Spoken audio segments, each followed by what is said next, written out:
علم ایک لازوال دولت ہے جو عظمت کا نشاں بھی ہے اور ترقی درجات کا ضامن ہے۔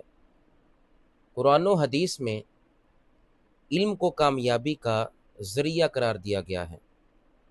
علم انسان کو پستی سے بلندی کی طرف لے جاتا ہے۔ علم ادنا انسان کو اعلیٰ انسان بنا دیتا ہے، اور علم ایک ایسی دولت ہے کہ جو غیر تہذیب یافتہ اقوام کو تہذیب کی دولت سے مالا مال کر دیتا ہے۔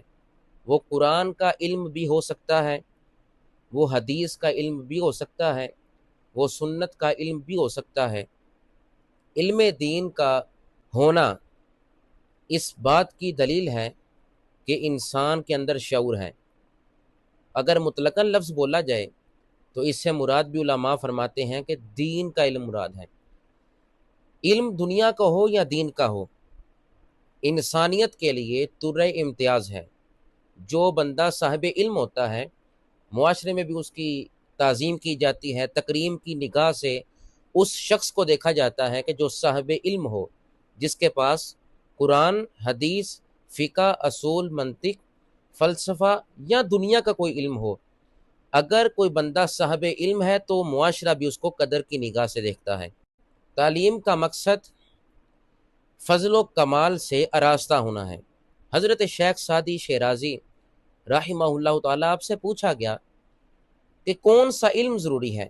آپ اس کو ایک شعر میں بیان فرماتے ہیں ترا علم در دین و دنیا تمام، کہ تمہارا علم دین اور دنیا کے ساتھ مکمل ہوتا ہے۔ یہ نہیں کہ جس نے دین کا علم حاصل کیا اس نے دنیا کا نہیں کرنا، اور جس نے دنیا کا علم حاصل کر لیا وہ دین کا علم حاصل نہ کرے۔ فرماتے ہیں کہ تمہارا علم دین اور دنیا کے ساتھ مکمل ہوتا ہے کہ بے علم نہ تو خدا را شناخت، اے صاحبوں کے بغیر علم کے بندہ خدا کو بھی نہیں پہچان سکتا۔ حضرت سفیان ثوری سے پوچھتے ہیں کہ علماء کے کتنے درجے ہیں؟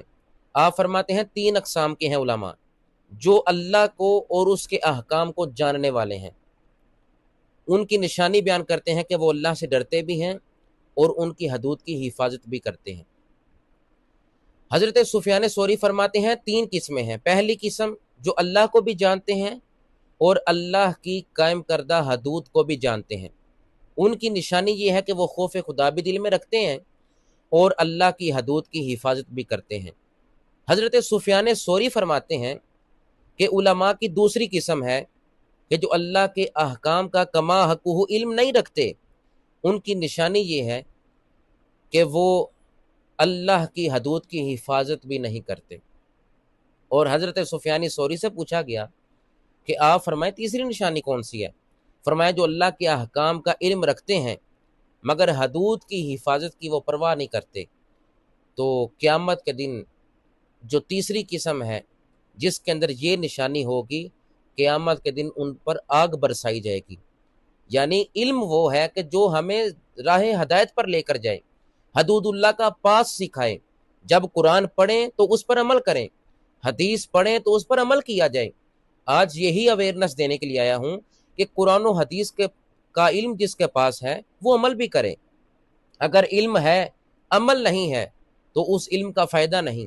علم ہے عمل ہے، اگر خلوص نہیں ہے تو علماء ہمارے فرماتے ہیں اس کا بھی فائدہ نہیں ہے۔ اور اگر علم بھی ہے، عمل بھی ہے، خلوص بھی ہے، اور اس میں علماء فرماتے ہیں تکبر ہے، تو ایسے علم کا بھی مزہ نہیں ہے۔ علم کیا سکھاتا ہے؟ ادب سکھاتا ہے۔ علم کیا سکھاتا ہے؟ احترام سکھاتا ہے۔ علم تو عشق سکھاتا ہے۔